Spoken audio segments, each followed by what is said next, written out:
Hello साथियों, बांग्लादेश का चुनाव रिजल्ट आ चुका है और कई लोगों का भ्रम टूट गया है इसमें। सबसे पहले भ्रम टूटा उन छात्रों का जो शेख हसीना को भगाने के बाद एकदम खुद को बांग्लादेश का प्राइम मिनिस्टर समझ रहे थे। इन छात्रों में कुछ कुछ नाम ऐसे थे जो मतलब लग रहा था कि इन्हीं में से कोई छात्र प्रधानमंत्री बन जाएगा, कोई राष्ट्रपति बन जाएगा बांग्लादेश का, कोई मुख्य न्यायाधीश बन जाएगा, कोई सेनाध्यक्ष बन जाएगा। मतलब ऐसा लग रहा था। भारत में भी इस तरीके का खूब लोग वीडियो बना रहे थे कि बाप रे बाप, देखो देखो ये जो छात्र हैं ये कैसे पूरा परिवर्तन कर दिया, तानाशाह को भगा दिया। अब हवा निकल गई। मात्र 6 सीटों पे सिमट करके रह गए टोटल छात्र जितने थे। उसमें से एक जो सबसे ज़्यादा नाम था नाहिद इस्लाम का, वो तकरीबन मात्र 2000 सीट से ही जीता है। तो उसका एकदम हालत ख़राब था, वो जीतने वाला था नहीं, किसी भी तरीके से अपना इज़्ज़त बचा करके जीता हुआ है। तो अब देखिए दूसरी तरफ जो जिसका भरम टूटा, वो था जमाते इस्लामी। जमाते इस्लामी को लग रहा था कि भाई शेख हसीना जा चुकी हैं, और जो खालिदा जिया की पार्टी है बीएनपी, वो खालिदा जिया खुद हॉस्पिटल में है और उनका जो बेटा है वो लंदन में है 17 सालों से। तो जमाते इस्लामी को लग गया था कि भाई अब उसका सिक्का चलेगा बांग्लादेश के अंदर। खुद को वो मान रहा था कि जो भाई अब हमारा ही पीएम बन जाएगा। और यही भ्रम इसके साथ भी था, क्या नाम है, छात्रों के साथ। तो लास्ट में क्या हुआ, ये दोनों मिल गए। ये दोनों को जब चुनाव जब करीब आने लगा तो इन्हें सच्चाई दिखने लगी कि भाई बीएनपी का तो बहुत बड़ा जनाधार है अभी भी। हसीना के जाने के बाद जो है, चूंकि खालिदा जिया की जो निधन हो गई, उसके कारण एक तरीके से वहाँ पे माहौल बन गया इमोशनल, उसके पक्ष में, बीएनपी के पक्ष में। और इसके कारण ये दोनों साथ आ गए, क्या नाम है, जमात इस्लामी और ये छात्र का जो एनसीपी था, ये दोनों मिल गए। लेकिन मिलने के बावजूद भी ये लोग कुछ नहीं कर पाए और बीएनपी को बम्पर जीत मिली है। और एक तरीके से यहाँ पे अगर देखा जाए तो भारत ही जीता है, क्योंकि अगर ये छात्र और ये जो जमात इस्लामी है, ये अगर जीत जाते, जो कि एकदम पाकिस्तान समर्थक माने जा रहे थे, तो आप ऐसा समझ लीजिए कि भारत के बॉर्डर पर, जहाँ पे 4000 किलोमीटर लंबा बॉर्डर है बांग्लादेश के साथ, वहाँ से आतंकवाद की गतिविधि बढ़ सकती थी, जो पूरे भारत के लिए खतरा हो जाता आगे चल करके।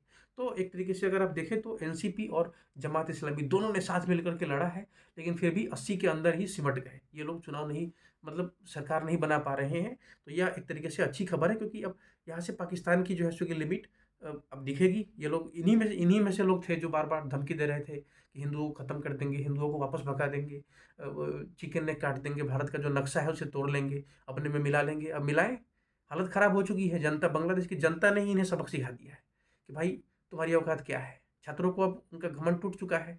चुनाव के पहले ही उन्हें लग गया था कि उनका हवा निकल चुका है। इसी कारण तो आप देखिए इस्तीफा दिया जा रहा था छात्रों के, जो उनके बड़े बड़े जो नेता हैं वो इस्तीफा दे रहे थे। जैसे ही गठबंधन हुआ था उसके बाद एक से बढ़कर एक रिजर्वेशन सामने आया, जिसपे कई कई लोग चर्चा कर रहे थे। तो अब साफ साफ दिख रही है कि ये जो छात्र का जो हवा था ना, इसमें कुछ नहीं था, एकदम निकल चुका है इसका हवा। और दूसरा, जमात इस्लामी का भी खेल खत्म है। और वहीं दूसरी तरफ अगर आप देखिए तो जो बांग्लादेश नेशनलिस्ट पार्टी है, जो बीएनपी है, उसने 209 सीटों पे जीत जीत दर्ज की है। और यह बहुत बड़ी खबर है अपने आप में, क्योंकि जब आप जमात इस्लामी के देखते हैं तो उसको मात्र 68 सीट मिली, जो कि खुद को प्राइम मिनिस्टर घोषित करने के लिए उसका जो शफीकुर रहमान है, जो उसका चीफ है, उसे सपना था कि भाई इस बार तो इससे सुनहरा अवसर उसको नज़र नहीं आ रहा था। उसे लग रहा था कि यही फुल एंड फाइनल है, इसमें अगर बन गए तो बन गए। तो 68 सीटों के साथ जो है खुद को दूसरी बार मतलब ताकत के रूप में स्थापित किया है। और जो एनसीपी है उससे मात्र 6 सीट मिली है, अन्य दलों को 7 सीट मिली है। और जो निर्दलीय हैं उसमें बताया जा रहा है कि उनके पास भी 7 सीट गई है, ठीक है ना। तो कुल मिलाकर के अगर आप देखा जाए तो एक एक सीट पर उम्मीदवार की मृत्यु हो गई है। टोटल 300 सीट थी, जिसमें से एक सीट पर उम्मीदवार की मृत्यु हो गई। और अदालत के आदेश के कारण अगर आप देखिए तो चटगांव 3 और चटगांव 8 वाले सीट पर अब नतीजा जो है सो कि आया नहीं है सामने, उसको रोक लगा दिया गया है अदालत के द्वारा। तो कुल मिलाकर के जो रिजल्ट आया है वह 297 सीटों पर आया हुआ है, जिसमें 209 सीट पे अगर आप देखिए तो बीएनपी को बम्पर जीत जीत मिल गई। 68 पे जमाते इस्लामी है, और बाकी मैंने आपको बता ही दिया, ठीक है। और एनसीपी को वही तकरीबन 6 सीट मिली हुई है। तो यहाँ पर अब जमीन साफ हो चुका है कि बीएनपी का प्रधानमंत्री बनेगा। और उसके तरफ से लगातार भारत के पक्ष में पॉजिटिव बयान आ रहे हैं। भारत के मंत्री जाकर के, विदेश मंत्री जाकर के उससे मुलाकात की है तारिक रहमान से बांग्लादेश में, खालिदा जिया के निधन के समय। तो एक पॉजिटिव संकेत था कि भाई भारत उसको समर्थन दे चुका है। ये मुलाकात ही लग रहा था कि भारत का समर्थन उसके साथ है, तारिक रहमान के साथ है। और अब वो जीता है तो उम्मीद की जा रही है कि भारत के साथ उसका संबंध बेहतर रहेगा, और उसके लिए बयान भी दिया है, जिसको हम लोग आगे डिस्कस करने वाले हैं। तो अब देखिए, अब जब हार हो गई इनकी एनसीपी की और क्या नाम है जमात की, तो ये लोग कह रहे हैं कि चुनाव में गड़बड़ी है। और उससे भी बड़ी विडम्बना की बात यह है कि भाई बीएनपी भी बोल रहा है कि चुनाव में गड़बड़ी है। बताइए, जो जीता है वह खुद भी बोल रहा है कि चुनाव में गड़बड़ी है, एनसीपी भी बोल रहा है, मतलब जो जो जो हारा वो भी बोल रहा है, जो जीता वो भी बोल रहा है। सब बोल रहे हैं कि जो चुनाव में हेरफेर हुई है, कुछ बोल रहे हैं कि जो चुनाव इंजीनियरिंग के जरिए फ़ायदा उठाया गया और इधर-उधर किया गया। तो ये सब चलता रहता है, ठीक है ना? लेकिन सच्चाई अब सामने आ चुकी है कि भाई बीएनपी की जीत हो गई और जो बीएनपी के जो अध्यक्ष हैं तारिक रहमान, वो खुद ढाका 17 और बगूरा 6 सीट से जीते हुए हैं, ठीक है? निर्वाचित घोषित हो गए हैं। तो अब और जो जो उधर है शफीकुर रहमान है, जो उसके क्या नाम है जमात इस्लामी के, वह ढाका 15 सीट से जीते हैं। तो कुल मिलाकर अगर आप देखिए तो यहाँ पर इन दोनों की जीत हुई है। जो मेन लीडर थे बीएनपी के, चाहे जमात इस्लामी के, चाहे एनसीपी के, इनके तीनों नेता जीत गए हैं, ठीक है ना? लेकिन जो वो छात्र वाला है नाहिद इस्लाम, वो हमारा 2000 वोट से शायद जीता है। तो उसका स्थिति लगभग लगभग खत्म समझिए। वो बीएनपी वाला ही वहाँ पे जीतता, लेकिन वो जीत गया वहाँ पे। तो ठीक है, उसको माना जाएगा। अब देखिए, अब आगे अगर आप देखते हैं तो अगला प्रधानमंत्री सबको पता चल गया है कौन है। तारिक रहमान बांग्लादेश का अगला प्रधानमंत्री है, जो कि 17 साल तक लंदन से रहे, वहाँ से वापसी की और फिर वापस आने के बाद ही उनके पक्ष में इतना तगड़ा माहौल बना। ऐसा लग रहा था कि 17 साल में यह पार्टी टूट चुकी है, इसका जनाधार खत्म हो गया होगा, लेकिन वह सबको गलत साबित करते हुए प्रचंड जीत मतलब हुआ है एक तरीके से बीएनपी का। ये बहुत बड़ी खबर है अपने आप में अगर देखा जाए तो। और दूसरी तरफ अगर आप देखें तो तारिक मतलब भले ही लंदन में थे, लेकिन वहाँ से भी उन्होंने अपनी पार्टी को बिखरने नहीं दिया। अगर आप देखें तो बांग्लादेश की तरफ से ये शेख हसीना की तरफ से लगातार उनके पार्टी पर आक्रमण किए गए, तरह-तरह के बैन ठोके गए, लेकिन फिर भी विदेश से उन्होंने जो संदेश भेजा है, वो साफ-साफ नज़र आ रहा है कि बीएनपी के कार्यकर्ताओं में उन्होंने ऊर्जा ज़बरदस्त बना कर के रखा हुआ था। अब देखिए, अब उन्होंने एक बयान भी दिया है, बहुत इम्पोर्टेंट बयान है उनका। उन्होंने कहा है कि भाई बांग्लादेश भारत, चीन और पाकिस्तान से समान दूरी बना कर के रखेगा। ये बहुत इम्पोर्टेंट बयान है, क्योंकि बांग्लादेश का कोई प्रधानमंत्री है और वो कहता है कि भारत, चीन और पाकिस्तान, हम तीनों से हम न्यूट्रल रहेंगे, है ना? तो this is very important strategy, बहुत भारत के फेवर में भी है। और अगर जमात आता तो वो इस तरह का बयान नहीं नहीं दे सकता था। वो कहता है कि जी भाई हम तो पाकिस्तान के गोदी में खेलेंगे। चाहे छात्र वाले आते वो भी यही कहते, जैसे ये मोहम्मद यूनुस के समय आया। मोहम्मद यूनुस क्या थे?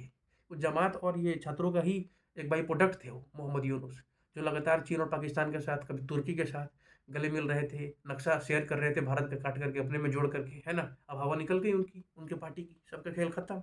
अब आ चुका है बांग्लादेश नेशनलिस्ट पार्टी और उसके जो एक वरिष्ठ नेता है जिनका नाम है नजरुल इस्लाम खान, उन्होंने भारत के प्रधानमंत्री को लेकर के आभार जताया है, क्योंकि मोदी जी उनको बधाई वगैरह भी दिए हैं, तो उसको उन्होंने आभार जताया और कहा कि जो है, चूँकि तारिक रहमान के नेतृत्व में भारत और बांग्लादेश के रिश्ते और भी ज़्यादा मजबूत होंगे पहले से।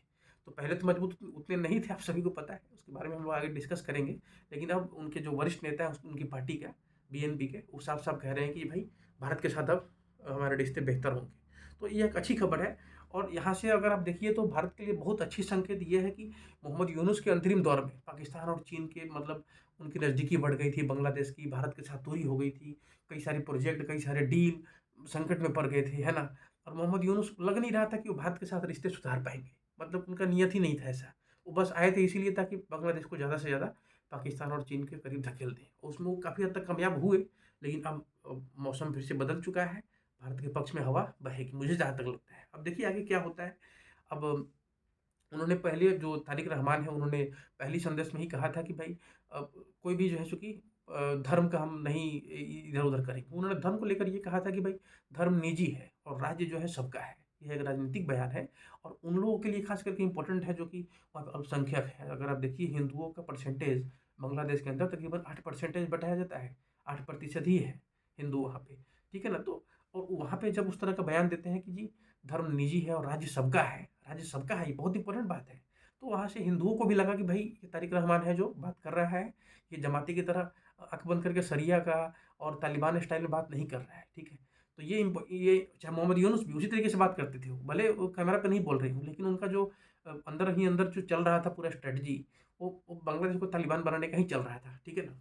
तो ये लिखा हुआ है, लेकिन यहाँ पे इन्होंने भरोसा दिया कि भाई सबका ध्यान रखा जाएगा। जयशंकर जी के साथ इनकी मीटिंग भी होती है उनकी माँ के निधन के समय। तो इससे भारत के जो भी सपोर्टर्स थे बांग्लादेश में, उन सभी ने इनको सपोर्ट किया है।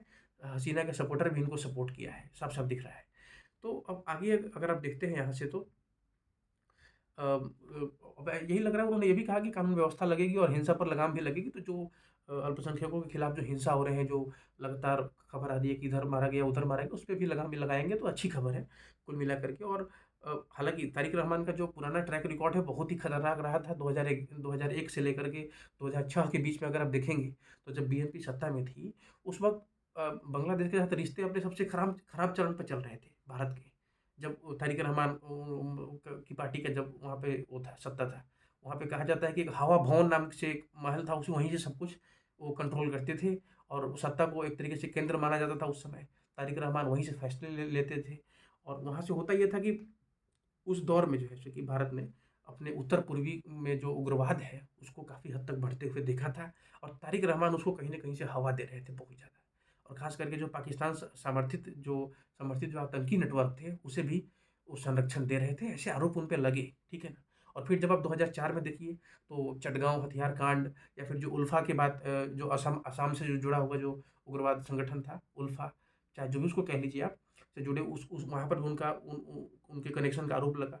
तो तारिक की छवि को गहरा नुकसान पहुँचाया। ये सारा जो लगा ना ये भारत के खिलाफ इतना सारा उनके ऊपर जो ब्लेम लगा था पिछले उनके शासनकाल के समय, काफ़ी पहले की बात है, तो उनके छवि को नुकसान पहुँचाया और भारत के लोग उन पे विश्वास करना नहीं चाह रहे थे। यही कारण है कि इतने दिनों तक उनको बाहर रखा गया क्योंकि भारत के समर्थन के बिना बांग्लादेश का अस्तित्व ही लगभग कल्पना ही नहीं किया जा सकता है अच्छे तरीके से। बांग्लादेश को तरह-तरह के प्रॉब्लम होने लगेंगे, अगर वो भारत के साथ टकराएगा। और यही कारण है कि जो उस वक़्त अमेरिका का जो राजनयिक दस्तावेज है, उसमें तारिक रहमान को उस समय के शासनकाल के लिए उन्हें डार्क प्रिंस कहा गया था, जो हवा महल में बैठ कर के हवा महल में और वहाँ से पूरे दुनिया को हिला रहे हैं, भारत को परेशान कर रहे थे। अब सालों तक उनके लिए उनके साथ जो है जो कि यह तमगा चिपका था डार्क डार्क प्रिंस का, लेकिन अब उन्होंने बयान देकर के खुद को पॉजिटिव फ़ील कराने की कोशिश की है, पॉजिटिव मैसेज देने की कोशिश किया, जो अच्छी खबर है। अब देखिए, अब तारिक रहमान के सामने चुनौतियाँ भी कम नहीं है। अगर आप देखिए तो उनकी सरकार आती है तो सबसे पहले तो चर्चा करेंगे कि भाई जो सीमा पर होने वाली जो घटनाएँ हैं, जो शरणार्थियों का मामला है या फिर अगर आप नदियों के मामले में देखें तो तीस्ता या फिर पद्मा नदी का जो पानी का बँटवारा है, उसे लेकर के कैसे वो देखते हैं। फिर जो शेख हसीना का प्रत्यर्पण है, उस मुद्दे को कैसे आगे बढ़ाएँगे, यहाँ पे उनकी परीक्षा होगी और यहाँ पे अगर वो पास करते हैं तो बांग्लादेश का जो लोग हैं उनको और भी ज़्यादा आगे भी हमको लगता है कि समर्थन देगा। अब देखिए, भारत के लिए बांग्लादेश कोई साधारण पड़ोसी है नहीं। मैंने पहले ही बताया कि 4000 किलोमीटर से ज़्यादा की समुद्री है। सॉरी, समुद्री व्यापार, बिजली, रेल, सड़क, समुद्र सब कुछ जोड़ दीजिए आप कनेक्टिविटी को, तो दोनों देश जो है एक-दूसरे से मतलब एकदम लिंक्ड है, बंधे हुए हैं। चाहे त्रिपुरा से लेकर के, आसाम से लेकर के, बंगाल से लेकर के, चारों तरफ से जो है चूँकि ज़बरदस्त कनेक्शन है दोनों देशों के बीच में। तो वह भी इस चीज़ को जानते हैं तारिक रहमान भी कि भाई भारत से दूरी बना कर के हम ढाका को बहुत लंबे समय तक आगे नहीं खींच करके जा सकते हैं। तो इसीलिए उन्होंने स्वीकार कर लिया है कि भारत के साथ ही हम लोग चलेंगे या फिर मैसेज दे रहे हैं कि न्यूट्रल रहेंगे। और यही कारण है कि प्रधानमंत्री मोदी जी ने भी अपने सोशल मीडिया पे तारिक रहमान को बधाई भी दिया है और कहा है कि यह जीत जो है बांग्लादेश जनता के भरोसे की जीत है और साफ-साफ लग रहा है कि भारत ने उनको समर्थन दिया है और एक तरीके से शुभकामनाएँ भी दी हैं कि भई आप अच्छा करो, शांत रहना बट पाकिस्तान के साथ आप ज़्यादा इधर-उधर किए तो फिर खेल शुरू हो जाएगा मोहम्मद यूनुस की तरह जैसे हो रहा था। तो ये चीज़ बहुत इम्पोर्टेंट है, जो उन्होंने बयान दिया, जो उन्होंने आश्वासन दिया है, ये बहुत इम्पोर्टेंट था आई थिंक। अब अगर आप देखिए तो 2024 में जो जुलाई में जो छात्र आंदोलन हुआ था, वहाँ पर जमात साफ-साफ एकदम एक तरफ़ा चल रहा था। हसीना के पतन और अवामी लीग जो चुनाव से बाहर गई उसके उसे देख कर तो साफ लग रहा था कि यही आएगा, लेकिन बीएनपी का जो सत्ता में आना है, बहुत पॉजिटिव खबर है सबके लिए। अब देखिए जमात क्यों नहीं जीत पाया, इसको लेकर के सवाल बनता है कि जमात क्यों फ़ेल हो गया? तो देखिए, लंबे समय तक अगर आप देखिए तो उसके ऊपर यही एक तमगा लगा हुआ है कि भई ये पाकिस्तान का समर्थक रहा है। उस वक़्त जो 1971 में जब आज़ादी की लड़ाई हुई थी, उस वक़्त ये लोग जो है चूँकि पाकिस्तान के साथ मिलकर के काम कर रहे थे, तो ये पॉज़िटिव मैसेज नहीं है बांग्लादेश के लोगों के लिए और यही कारण है कि इनको मतलब लंबे समय से इसको बाहर करके रखा गया है। जबकि वहीं अगर आप तारिक रहमान को देखें तो देर से एंट्री भी लिए हैं, लेकिन इनका एक पकड़ बना हुआ था, पॉज़िटिव छवि था। शुरुआत के दौर में तो ऐसा लग रहा था कि जमात ही जीत जाएगा, ऐसा माहौल भी लग रहा था हसीना के जाने के बाद और चुनाव के पहले तक काफ़ी हद तक। और कई सीटों पर उनको जो है उसकी मजबूती भी दिख रही थी। लेकिन जैसे-जैसे अभियान बढ़ा आगे, समर्थन फिसलता चला गया और जो युवा मतदाता था बांग्लादेश का, जिन्होंने आंदोलन में आग लगाई थी, उन्होंने सीधे-सीधे जमात की बजाय बीएनपी को चुन लिया। ख़ास करके महिलाएँ और जो अल्पसंख्यक हैं, समुदाय भी जमात की उम्मीदों के मुताबिक जो है उनके साथ नहीं रहे। अब जमात इसलिए उसको लग रहा था कि भाई हमारा हम भगाए हैं, सारा हमारे साथ है। लेकिन बीएनपी के साथ कुछ ऐसा संवेदनशील घटनाएँ घटी जैसे कि खालिदा जिया का निधन हो गया या फिर उनका वापसी आना 17 साल के बाद, वनवास के बाद। तो ये सब माहौल एक तरीके से बना बीएनपी के लिए। और उसके बाद जो अवामी लीग थे, जो शेख हसीना की पार्टी है, तो उसके भी जो पुराने मतदाता हैं वो भी जमात की ओर नहीं गए, बल्कि वो भी बीएनपी की तरफ ही चले गए। ऐसा साफ-साफ दिख रहा है, क्योंकि उन्हें वहाँ पे ज़्यादा संरक्षण, ज़्यादा सेफ्टी महसूस हो रहा था, एक लंबा अनुभव महसूस हो रहा था।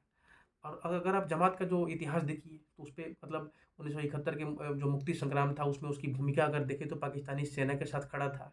और जो रज़ाकार कहा जाता है, बांग्लादेश में ये वर्ड बहुत ज़्यादा मतलब सेंसिटिव है, ठीक है ना? तो रज़ाकार जैसे संगठनों से भी जुड़ाव रहा है जमात-ए-इस्लामी का, और आज भी इसकी याद जो है सो कि लोगों के ज़ेहन में बनी हुई है। अब आज़ादी के बाद अगर आप देखें तो प्रतिबंध लगा इस पे जमात-ए-इस्लामी पे, फिर उसकी वापसी भी हुई, फिर उसके युद्ध अपराध के मुकदमे भी चले, फांसी की सज़ा भी हुई उनके लोगों को, ठीक है ना? यह सब कुछ जमात की पहचान का हिस्सा बन चुका था एक तरीके से अगर आप देखें तो।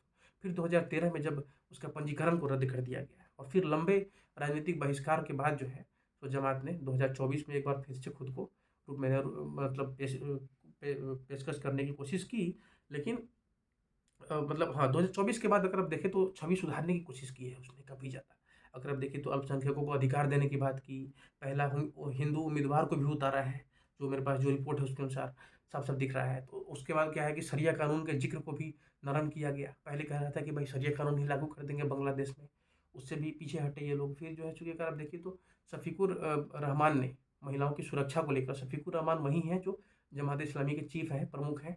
तो उन्होंने महिला की सुरक्षा से लेकर के भ्रष्टाचार मुक्त बांग्लादेश का सपना भी दिखाया, मगर अतीत की परछाई और जो उनका जो छात्र का संगठन की हिंसा है, उसे देख कर के अल्पसंख्यकों को हमेशा डर था। और बाकी मतदाता भी जो है पूरी तरीके से भरोसा नहीं कर पाए इस पार्टी पे कि भाई पता नहीं ये लोग फिर पाकिस्तान के साथ मिल करके कहीं खेल ना कर दें वगैरह वगैरह। तो यही सब साफ साफ था कि भाई जमात को भी संदेश साफ साफ मिल गया कि भाई आपका भले ही संगठन में बहुत ज़्यादा मजबूती हो, उसमें जोश हो, लेकिन जो आप अचानक से जो नया भाषा लगेंगे बोलने बदल करके, वो समाज का भरोसा नहीं वो आपके साथ चल पाएगा उससे। तो जमात ने खुद को उभार कर चेहरा तो दिखाया, मगर जनता ने स्थिरता और सत्ता की चाबी बीएनपी को ही सौंप दी है, ये तो स्वीकार करना पड़ेगा। और जमात के लिए चुनाव अगर देखा जाए तो एक तरीके से आईना बनकर सामने आया है, जिसमें सपने उसने बहुत बड़े-बड़े दिखाए और खुद भी देखे भी थे, मगर ज़मीन उससे कहीं ज़्यादा सख्त निकल चुकी है और बीएनपी की सरकार बन चुकी है। बनेगी अब आगे, बस अब फाइनल हो चुका है लगभग। तो ये बहुत अच्छी खबर है भारत के लिए। चलिए, लाइक कीजिए, वीडियो को सब्सक्राइब कीजिए, फिर मिलते हैं एक और खबर के साथ।